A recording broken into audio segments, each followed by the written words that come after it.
Cylinder के ऊपर आप देखोगे दो वाल लगे रहते हैं। एक वाल से एयर और फ्यूल का मिक्सचर अंदर आता है, इस वाल को इनटेक वाल बोलते हैं। और जब फ्यूल बर्न हो जाता है तो एग्जॉस्ट वाल ओपन होता है और जो भी जली हुई गैसेस है उनको बाहर निकाल दिया जाता है और यह गैस जाती है साइलेंसर के पास में। जब यह गैस सिलेंडर से बाहर निकलती है तो इसका टेम्परेचर बहुत ज्यादा हाई होता है, 800 डिग्री सेंटीग्रेड, और ऊपर से इस गैस में बहुत सारी हार्मफुल गैसेस भी होती है। जब स्पार्क प्लग फ्यूल को जलाता है तो सिलेंडर के अंदर एक धमाका होता है जिसकी वजह से नॉइस भी बहुत ज्यादा होती है, तो साइलेंसर नॉइस को भी कंट्रोल करता है।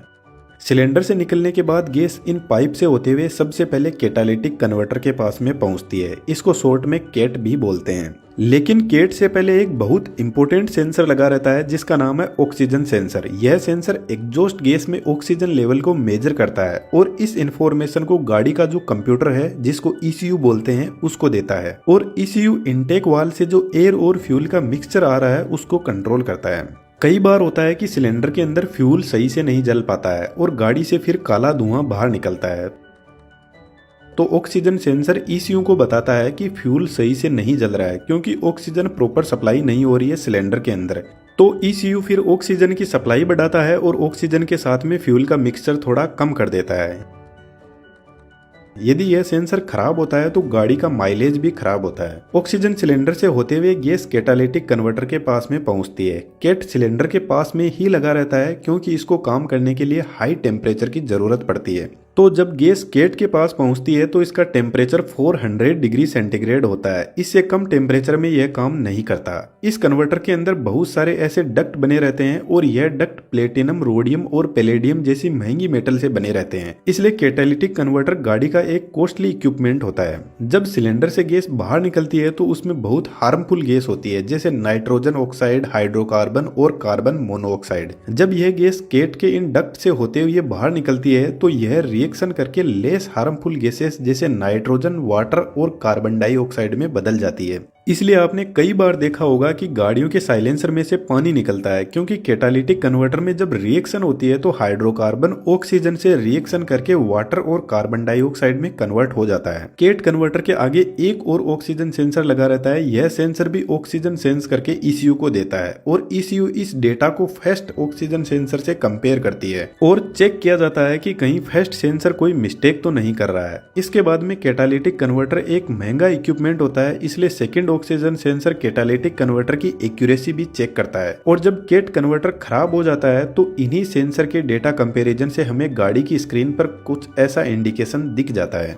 अब यहाँ से गैस आगे जाती है मफलर के पास में जिसको साइलेंसर बोलते हैं, और यह डिवाइस बहुत ही कमाल की होती है। यदि यह डिवाइस गाड़ी में अच्छी लगाई हुई है तो गाड़ियों की सेल भी सिर्फ इसी डिवाइस से डिसाइड हो सकती है। दोस्तों, आप भी हमारे साथ में 3D एनिमेशन सीख सकते हो। लिटरली मैं आपको बता रहा हूँ, इंडियन इंडस्ट्री 2016 के बाद में 3D के फील्ड में बूम पर है। आपको सिर्फ 1 घंटा देना है, बाकी जो आप अपनी लाइफ में कर रहे हो वह करते रहना है। टाइम के साथ में आपकी 3D एनिमेशन की स्किल इतनी बेहतर हो जाएगी कि आप यदि इसको फुल टाइम भी करते हो तो 3D एनिमेशन आपको पूरी वैल्यू प्रोवाइड करवाएगा। अभी 3D एनिमेशन डेवलप हो रहा है और कुछ टाइम बाद में इसमें वही भीड़ बढ़ जाएगी सभी फील्ड की तरह, और राजा वही होगा जिसने एंट्री स्टार्टिंग में की है। लिंक वीडियो के डिस्क्रिप्शन में दिया हुआ है, कोर्स ज्वाइन कर सकते हो। Now back to the point.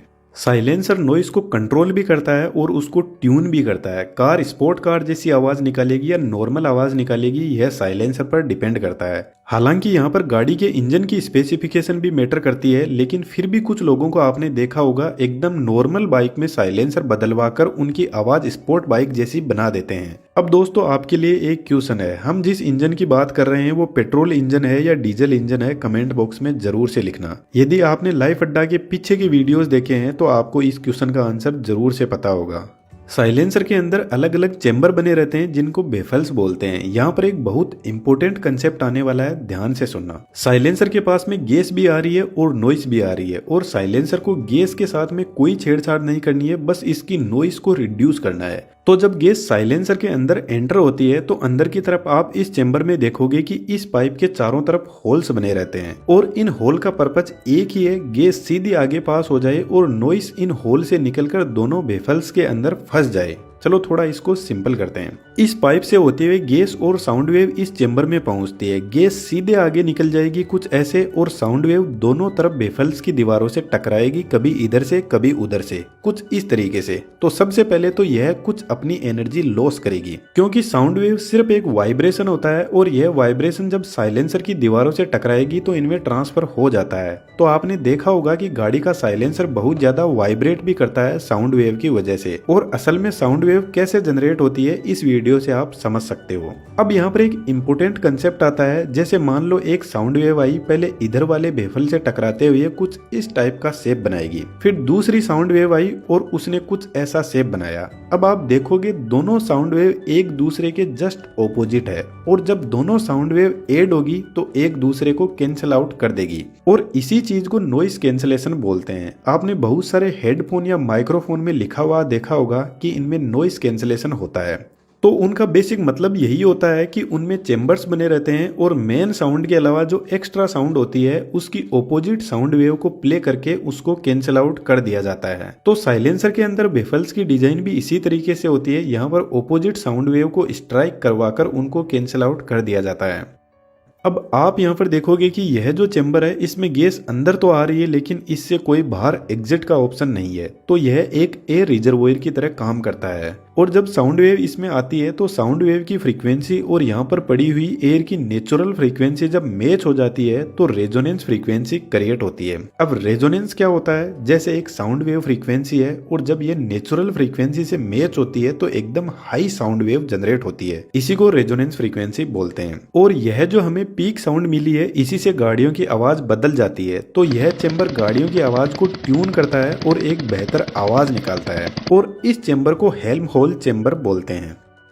फिर इसके बाद में साउंड वेव इधर से होते हुए इस चेंबर में पहुंचेगी, और यहाँ पर भी सेम वही प्रोसेस होगी नॉइस कैंसिलेशन की। तो हेल्महोल्ट्ज चेंबर नॉइस को ट्यून करते हैं और बेफल्स नॉइस कैंसिलेशन करते हैं। हमने जो मफलर की बात की है वह एक टर्बो मफलर है जो आजकल मोस्टली यूज होता है। इस तरीके से इन सभी चेंबर में नॉइस कैंसिलेशन का काम होता है, और फाइनली गैस बाहर निकलती है। अब कुछ गाड़ियों में 2 मफलर भी होते हैं, कुछ में एक ही होता है। यह गाड़ी के इंजन पर डिपेंड करता है, और मफलर से गैस टेल पाइप से होते हुए बाहर निकल जाती है, और जब गैस बाहर निकलती है तो इसका टेम्परेचर 100 डिग्री सेंटीग्रेड तक पहुंच जाता है।